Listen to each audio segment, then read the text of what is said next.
Halo, assalamualaikum CPJ Sanudul, jumpa lagi bersama saya Sersan Daeng ya. Kali ini Sersan Daeng idak sendirian, idak dewean ya. Nah melok terus. Nah, belum pas ini. Kemana Daeng? Kemana Dede? Karena kita harus sketsa dulu. Tenang Pak, pokoknya di mana ada aku pasti ada kau ya. Nah, Mang CBC hari ini juga kita ditemani ya, kami ini berdua ini bukan ngeradaki, datang bertamu.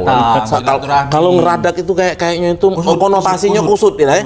Nah, jadi kita hari ini mendatangi daripada Ketua Umum Gerakan Pemberdayaan dan Kewirausahaan Sosial Nasional ya. Ini Pak Rian Tony Natakusuma. Assalamualaikum warahmatullahi wabarakatuh. Jadi Pak Rian, ini kan disingkat dengan GPKN ya. GPKN ya, Gerakan Pemberdayaan dan Kewirausahaan Sosial Nasional ya. Apa dia gawe di Sumatera Selatan ini? Nggak, mungkin Macet bisa dengar dulu ya, jangan kemana-mana ya. Kita dengar dulu. Jadi GPKN ini, Gerakan Pemberdayaan dan Kewirausahaan Sosial Nasional, ini merupakan gerakan untuk memberdayakan masyarakat. Makanya dia slogan situ berdaya ekonomi, berdaya pendidikan, berdaya kesehatan, dan berdaya teknologi. Karena kita ketahui lapisan bawah masyarakat ini yang belum berdaya. Tujuan kita adalah membangun kemandirian rakyat menuju rakyat mandiri dan sejahtera. Apa yang belum bisa diterima oleh masyarakat, yang belum masyarakat bisa terfasilitasi, misalnya dari sisi penghasilan masyarakat kita ini masih minim sekali. Jangankan rumah ataupun kesehatan, untuk membiayai kehidupan sehari-hari sulit. Ya. Makanya di situ berdaya ekonomi itu bagaimana masyarakat ini terlepas dari kemiskinan. Karena sumber permasalahan dari semua yang ada di Indonesia ini adalah permasalahan sosial yang berakar dari kemiskinan. Radikalisme, terorisme, kemudian penyalahgunaan, premanisme, dan lain-lain itu berakar dari kemiskinan. Ya, langkahnya adalah bagaimana kita bisa mengentaskan kemiskinan. Ya kan, ini belum kita bicara rumah, belum bicara masalah kesehatan, belum bicara masalah tentang IT dan lain-lain. Untuk permasalahan ekonomi saja itu yang mereka sulit. Nah, untuk mengatasi itu semua, Gerakan Pemberdayaan dan Kewirausahaan Sosial Nasional ini melakukan kegiatan untuk pemberdayaan masyarakat. Contohnya misalnya, kita mempunyai program itu Gerakan Anti Nganggur. Ada lagi komunitas pencetak pengusaha baru. Ada lagi kita menggerakkan kampung ramah lingkungan. Ada panti sosial produktif. Ada lagi kampung digital gradasi. Ada kampung keluarga berkualitas. Ada lagi kampung bersih narkoba, dan lain-lain. Ada juga desa, internet desa. Bagaimana internet desa ini untuk menjangkau daerah-daerah spot itu tadi di daerah yang desa-desa tertinggal itu masih banyak sekali. Nah, ini yang peranan kita akan masuk ke sana. Kalau dari sisi panti sosial produktif, bagaimana kita memfasilitasi, memberdayakan panti-panti yang lokasinya terbengkalai, lokasinya yang idle. Misalnya, yang sudah kita lakukan panti sosial produktif itu yang ada di PGOT, di Kenten itu ya. Bagaimana lahan 4 hektar tadi kita berdayakan dengan kolam pemancingan. Bagaimana lahan 4 hektar tadi kita berdayakan menjadi kawasan perkebunan, sehingga mereka ada produktivitas dan menghasilkan. Itu ya. Nah, kemudian yang kita lakukan, bagaimana masyarakat ini bisa berusaha dengan tanpa biaya, ataupun dengan biaya yang 300.000, 500.000, 1 juta sudah bisa berusaha, ya kan? Nah, itu program-program yang ada di GPKN ya. Nah, kemudian GPKN ini adalah memfasilitasi bagaimana masyarakat yang tidak mampu tadi bisa mengakses pendidikan. Kita tahu sendiri, komite mahal, biaya baju mahal, apa segala macam mahal. Nah, ini gerakan kita bagaimana masyarakat miskin, masyarakat duafa, masyarakat yang tidak mampu, disabilitas dan lain bisa menjangkau pendidikan yang layak. Apakah itu dengan nanti kita gotong royong, kebersamaan, donasi, ataupun meminta slot kepada pemerintah, perguruan tinggi, dan lain-lain, itu khusus mempersiapkan kuota bagi masyarakat miskin yang berprestasi. Nah, bukan berarti masyarakat miskin yang tidak berprestasi tidak boleh, kita mintakan juga kuotanya. Kita ambil nanti bapak-bapak angkat, di situ juga ada peran CSR di sana. Peran CSR di situ. Nah, kemudian yang kita fasilitasi jembatani adalah berdaya kesehatan, sudah berdaya ekonomi, sudah berdaya pendidikan, tapi tidak sehat, ya kan? Nah ini masyarakat miskin juga itu banyak yang tidak berdaya dari sisi kesehatan. Untuk menjangkau BPJS saja mereka tidak punya dana. Kan balik lagi ke berdaya ekonomi tadi, ya kan? Nah ini yang harus kita perhatikan. Kita harus meminta juga slot ataupun bekerja sama dengan rumah sakit, bekerja sama dengan puskesmas, bekerja sama dengan klinik untuk memfasilitasi masyarakat miskin kota untuk bisa difasilitasi apabila sakit, ya kan? Nah ini kan kesulitan. Kalau seandainya orang miskin tadi ada 5 orang tidak terjangkau oleh KIS misalnya, harus membayar BPJS 60.000 kali 5, 300.000. Nah, Pak gitu Rian, ya. jadi kalau kita bicara, Pak ya, indah bener di negara kita nih, Pak. Uang sehat dibantu oleh negara, uang ndak katik rumah dibantu oleh negara. Kawan kita adalah berotoan, Pak. Mano dae ngaku ndak katik rumah, duit ndak katik. Nak buat DP ndak katik gitu ya. Nah, ini cerita-cerita ngomonglah Dewe Win, kau tanyalah Dewe Win, aku ndak nanya Win, kau tanyalah Dewe Win, mau nak dapat rumah itu Win. Yang belum punya rumah, nah, cak mana untuk bisa dapat rumah? Jadi begini Pak Edwin, Daeng, rumah ini memang pemerintah sudah punya program, itu ada program rumah subsidi namanya FLPP dan BP2BT. Nah ini memberikan kesempatan kepada masyarakat yang belum punya rumah untuk mendapatkan rumah. Win bersyukurnya mantap nih. Kalau sesuai Undang-Undang Dasar pasal 28H ayat 1 itu sudah menjadi suatu kewajiban negara semestinya. Bahwa setiap warga negara berhak mendapatkan kehidupan layak dan perumahan termasuk di dalamnya situ ya. Nah, tetapi perjalanan yang kita hadapi dalam 3 tahun belakangan ini yang kami lakukan bahwa pihak-pihak tertentu termasuk perbankan ini main di zona nyaman, hanya memfasilitasi masyarakat berpenghasilan berpenghasilan rendah yang fixed income. Yang jelas income-nya jelas. ASN, TNI, Polri, BUMN, kemudian BUMD, swasta yang perusahaannya bagus.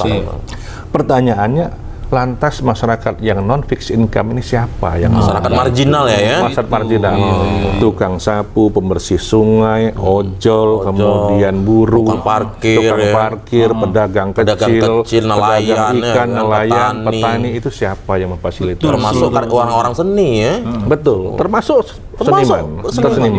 Seniman ini kan tidak tetap penghasilannya. Buat gambar, lukisan, apa segala macam, penghasilannya mungkin sebulan bisa laku 2, cuma dapat duit 2 juta. Rezeki macan, benar. Nah, ini siapa yang fasilitasi? Makanya pemerintah itu mulai tahun 2021 kemarin itu memisahkan antara program LVPP dengan program BP2BT. FLPP itu ditujukan untuk masyarakat yang fixed income, berpenghasilan rendah, kemudian BP2BT itu untuk masyarakat berpenghasilan rendah yang non fixed income. Itu dipisahkan. Sehingga kuota FLPP bisa diserap oleh yang fixed income, sedangkan kuota untuk BP2BT diserap oleh yang non fixed income. Nah, kemudian dari sini timbul pertanyaan, bagaimana kategori dari BP2BT tadi? Nah, ini kan ada tiga kemampuan masyarakat, Pak. Kemampuan masyarakat mencicil ini adalah yang pertama, kemampuan 400 sampai 600 ribu ya, kemudian per bulan 700 ribu sampai dengan 900 ribu. Setelah itu 900 ribu sampai dengan 1,2 juta. Ya, ini yang hasil survei kita, yang melalui pengamatan kita bahwa kemampuan masyarakat di Sumatera Selatan ada 3 kategori itu tadi ya. 3 kategori. Nah, ini yang harus kita masukkan segmentasinya. Tidak semuanya bisa dipukul rata harga rumah itu 150 juta untuk yang MBR yang subsidi. Tetapi kita harus melihat bahwa bagaimana memenuhi kebutuhan rumah masyarakat yang ada di level yang pertama tadi. Berarti yang kita lakukan adalah mengecilkan luas tanah, kemudian mengecilkan luas bangunan. Dan mengecilkan angsuran yang paling pokok. Iya, itu pasti. Kalau angsuran itu pasti disesuaikan. Sehingga sesuaikan dengan kemampuan sehingga dengan harga rumah tadi lebih murah, gitu ya. dikurangi dengan subsidi BP2BT 40 juta tadi, sehingga masyarakat tadi kalau harga rumahnya yang kecil tadi cuma 100 juta, berarti 60 juta KPR. Benar. Iya kan? Benar. 60 juta 15 tahun berarti bisa ngangsur sekitar 500-an. Itu masuk di kategori yang pertama. Yang pertama tadi yang 400 sampai 600 tadi ya. Nah, ini kan sama saja kalau seandainya sewa atau di bedeng, hidup di bedeng. Betul. Itu sama, benar. Kos di bedeng 700 sampai 900, ada sampai 1 juta, 1,2 sama. Lebih baik kita punya rumah walaupun kecil tapi punya sendiri. Gitu kan? Win, jadi tidak usah kecil hati lagi, Win. Ini ajak juga kawan-kawan yuk tahu, jangan kau dewek. Kalau sudah tahu kau dewek, jangan ngajak kawan-kawan kita yang ngomong seni. Udah pasti itu. Nah itu, jadi cerita lagi, Pak Rian ya. Ketika kita berbicara masalah kesehatan, Pak Rian ya. Wih kesenian, aduh kawan, Pak, dia sudah dak kati KIS, dak kati BPJS, ya dah dapat surat. Diantarlah ke rumah sakit, ada rumah sakit juga. Kita ngomong ke rumah sakit, mendiskreditkan ya. Begitu menunggu di situ Pak sampai 3 minggu sampai tidak katik Pak antrian untuk ini tadi untuk apa? Untuk operasi. Ujung-ujungnya Pak bukan mati karena sakit itu tadi Pak, mati karena nunggu tadi Pak. Alat sedihnya Pak. Nah ini maksudnya itu kan itu jangan sampai terjadi lagi. Betul. Karena pemerintah ini kan sudah benar-benar luar biasa untuk bagaimana menjaga masyarakat yang sehat jadi sakit jadi sehat ya. Jangan menjadi masyarakat sakit sehat jadi sakit. Gitu loh. Mungkin ini Pak Rian sungguh luar biasa. Ini sangat edukasi sendiri. Edukasi yang sangat yang mungkin bisa diadopsi ya. Masih bisa sana dulu yang nonton acara ini ya. Jangan takut, jangan bimbang ya. Pemerintah terutama sekarang di zamannya Joko Widodo ya kan, entah siapapun nantinya jadi presiden, tetap memikirkan daripada kepentingan masyarakat. Karena itu sudah diatur dalam undang-undang. Pasal berapa tadi? 28. Pasal 28 undang-undang tadi ya, negara itu wajib kan, menyediakan warganya itu untuk kehidupan yang layak dengan perumahan itu tadi. Betul. Jadi kita hari Jumat, bentar lagi kita azan. Itu tutup beda. Apa kita azan di sini, Be? Sholat di sini, Be? Udah boleh? Boleh. Masih ada waktu kita masih bisa. Mungkin bisa diteruskan lagi dengan program-program yang tadi, selain perumahan, kesehatan juga mungkin ada program-program lain yang wirausaha tadi, macam mana nih yang bisa menggerakkan roda usaha itu tadi bisa bergerak lebih maju lagi. Nah ini masih rahasia sebenarnya. Masih rahasia, rencana kan kita akan ada launching program, kemudian ada lagi pengukuhan pengurus GP-KAN, ya. Sebenarnya yang kita lakukan, kita akan membentuk pos-pos anti nganggur nanti di setiap kelurahan. Ya, kita mulai dari mendidik anak-anak, kemudian mencarikan peluang usaha, mencarikan peluang kerja. Intinya itu untuk mengentaskan kemiskinan itu adalah yang pertama memberikan pelatihan dulu. Iya, kemudian skill, kemampuan. Habis itu kita baru bisa lihat, orang ini larinya ke kerja. Kemudian satunya lagi larinya ini pasti ke usaha. Nah, usaha ini harus kita jembatani. Mereka semua nanti magang semua. Yang mau bekerja kita magangkan, ya kan? Yang mau berusaha mereka juga magang di tempat usaha. Kemudian baru kita gandeng yang namanya lembaga pembiayaan. Ya, itu bisa kemitraan dengan CSR BUMN atau juga lembaga perbankan dengan KUR dan lain-lain. Ya. Nah, kesalahan kita selama ini bahwa kita hanya melihat output, bukan outcome. Yang terpenting itu adalah melihat outcome-nya apa. Jadi kita nyinggung hulunya baik, hilirnya jarang kita awasi. Iya, kemudian kadang-kadang ini kan ada suatu yang salah. Memang kita membangun jalan dari A ke B ini tadi, itu suatu output, terbentuklah jalan. Tetapi outcome-nya apa? Ya kan? Kalau di situ terjadi outcome yang baik bahwa jalan tersebut sudah mempercepat jalur perekonomian. Setelah dibentuk jalan ini tadi bahwa pendapatan masyarakat jadi meningkat. Ya kan? BBM semakin sedikit. Ya kan? Nah itu outcome-nya. Tapi kalau output-nya itu adalah terbentuk jalan saja. Ya kan? Sama seperti ini. Cuma untuk jadi jalan baik. Jalan baik. Kati fungsi lain. Kati fungsi lain. Nah, kemudian yang sering salah kita ini, kita dalam membangun karakter manusia, melakukan pendidikan pelatihan untuk mereka ini kadang-kadang hanya output. Yang penting sudah melakukan pelatihan, ya sudah. Ya kan? Tetapi tidak memikirkan mau dibawa kemana orang-orang yang sudah dilatih tadi. Mau bekerja atau mau usaha. Yang lebih salah kaprahnya lagi, instansi A melakukan pelatihan. Instansi B buat pelatihan. Instansi C pelatihan. Perusahaan A pelatihan. Perusahaan B pelatihan. Semua pelatihan. Seharusnya ini terintegrasi. Siapa yang melakukan pelatihan, siapa yang membiayai, siapa kemudian menerima, siapa yang memasarkan, itu harus terintegrasi. Benar. Nah, kalau semua melatih dengan peserta yang sama kadang-kadang. Kadang-kadang peserta itu sama tuh lah. Lembaga instansi A ini bikin pelatihan. Pesertanya A. Kaget instansi B melakukan pelatihan, pesertanya si A juga. Ujung-ujungnya cuma ngambil apa namanya? Ngambil apa? Ngambil duit transport. Nah, jadi dapat cuma setengah-setengah. Nah, itu tadi mindsetnya tuh mana? Mindsetnya itu bukan untuk menyerap ilmu, tapi untuk transport itu. Transport. Nah, instansi tadi melakukan kegiatan pelatihan hanya rutinitas menyelesaikan dari program itu. Karena sudah dianggar harus dihabiskan tuntas. Pak Aryan ini kan terus terang baik setiap tahun nih, kita ini menelurkan daripada calon-calon pengangguran. Itulah tamat SMA, tamat SMK. Rata-rata mereka tuh pengen mendaftarkan diri untuk menjadi PNS atau untuk menjadi tidak pernah berpikir untuk menjadi entrepreneurship, artinya untuk berwirausaha. Nah, ada nggak program itu mengkombin dari forum CSR atau dari forum apa yang Bapak bentuk tadi untuk bergandengan tangan dengan pihak-pihak pendidikan tadi terutama SMK agar dari awal dari sekolah mereka sudah mulai dididik, mereka sudah mulai diberikan talenta, diberikan skill sehingga begitu mereka keluar mereka sudah tidak lagi canggung untuk mungkin kalau mereka kerja mereka sudah punya skill kemampuan mereka mau melaksanakan kegiatan pekerjaan di luar dia sudah siap, artinya inilah bentuk nyata kayak itu timbang kayak tadi latihan si A, latihan si B, ini bulog yang tadi bulog. Nah, mungkin itu bisa ada pandangan positif. Saya ceritakan sedikit sebelum jawab dari Om Daeng. Daeng, Om Daeng atau Bang Daeng. Nah, di GPK itu ada namanya program magang kerja ke Jepang. Ada magang kerja ke Jepang.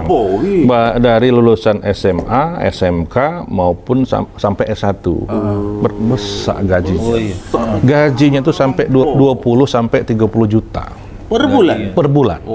Karena kemampuan tadi ya? Iya, memang dia harus menguasai, dilatih dulu untuk bahasa Jepang. Kemudian latihan fisik segala macam. Dan ini kerjasama antara IM Jepang dengan Kementerian Tenaga Kerja, gitu kan. Nah, GPK ini mewadahi masyarakat yang ingin magang kerja ke Jepang. Di sana mereka mendapatkan asrama, kemudian insentifnya, honornya itu 20 sampai dengan 30 juta. Nah, selama 3 bulan. Kalau pada saat 3 tahun, selama 3 tahun, kemudian mereka ini disilahkan memilih mau melanjut kerja di perusahaan Jepang dengan gaji 30 sampai 50 juta atau pulang ke Indonesia bekerja di perusahaan Jepang di Indonesia atau tidak sama sekali. Mereka ingin berwirausaha, dikasih pesangon sama bekal di pucuk 100 juta. Memang itu pampasan karena dia pernah jajah gitu. Jadi dia memberikan kontribusi lagi untuk nebus dosa. Nah, kalau yang jawab yang tadi, Om Daeng menjawab yang tadi itu, sebenarnya ini kan kebijakan pemerintah pusat yang mengatur kurikulum. Kita mempunyai program tadi, bagaimana anak-anak tadi sejak SMA tadi itu namanya ada CSR Class. CSR Class. Ya. Bagaimana perusahaan-perusahaan tersebut itu menggambarkan, menceritakan tentang kinerja mereka, produksi mereka, kemudian bagaimana cara bisnis mereka tersebut, gitu kan? Masuk ke dalam mata pelajaran mereka. Betul. Nah, mereka ini bisa dipakai. Kemudian mereka ini kan dididik motivasinya. Nah, setelah mereka ini lulus dari SMK ataupun SMK, ini lebih enak sebenarnya kita bicara SMK. Karena SMK ini kan langsung, vokasi, pendidikan vokasi. Nah, ini mereka ini kan dilanjutkan dengan pendidikan pelatihan-pelatihan kita siapkan untuk itu tadi. Nah, kalau saya terus terang peluang usaha itu lebih besar dibanding dengan peluang kerja. Ya, tetapi tetap harus tidak semuanya harus kita paksakan usaha. Lah uang budaknya dagang anak usaha, kita paksa usaha. Ya kan? Cara budak, kena dia tulang. Iya, jadi kita ada yang bekerja, ada juga yang tetap wirausaha. Nah, ini yang kita gandengkan dengan perusahaan-perusahaan, kita ciptakan bagaimana sebagai bisnis pemula. Ya, kemudian ada pebisnis yang lain yang lebih senior ini menggandeng pebisnis yang pemula. Kemudian pebisnis yang lebih senior tadi, lebih besar tadi, lebih kecil dibantu diangkat juga oleh pengusaha besar. Jadi itu saling mengisi. Pelaku usaha super mikro, hasilnya bisa diambil oleh mikro. Kemudian mikro ini hasilnya tadi bisa digandeng dengan kecil tadi, kemudian sedang dan besar. Itulah yang dilakukan di perusahaan-perusahaan luar, termasuk salah satu perusahaan Astra. Bagaimana dia bisa melibatkan masyarakat luas untuk memproduksi kebutuhan-kebutuhan industrinya, sehingga masyarakat sekitar di situ tadi bisa hidup. Ada yang kecil, ada yang sedang, itu mensupport kebutuhan. Dan dia juga mengurangi daripada pekaryawan itu tadi untuk memberdayakan daripada masyarakat sekitar. Betul. Nah, Pak Rian, itu sungguh luar biasa. Ya. Kita ini sebenarnya begitu banyak cerita masalah-masalah sosial yang akan kita ceritakan lagi, tapi hanya waktulah yang menentukan kita. Nanti akan kita lanjutkan lagi karena masih banyak sesi-sesi yang perlu kita bicarakan, Betul. Nah, ini sangat membantu, sangat mengedukasi masyarakat dan memberikan semangat kepada masyarakat untuk selalu optimis di dalam menjalani kehidupan di Kota Palembang maupun di seluruh Indonesia. Betul. Jadi Mancik Becek, sanak dulur, demikian tadi bincang-bincang kami, semoga ini ambillah hikmahnya, ambil manfaatnya dari apa yang diceritakan oleh Pak Rian tadi. Tetap semangat, tetap optimis ya. Kita jumpa lagi di Sersandayan berikutnya. Assalamualaikum warahmatullahi wabarakatuh. Waalaikumsalam warahmatullahi wabarakatuh.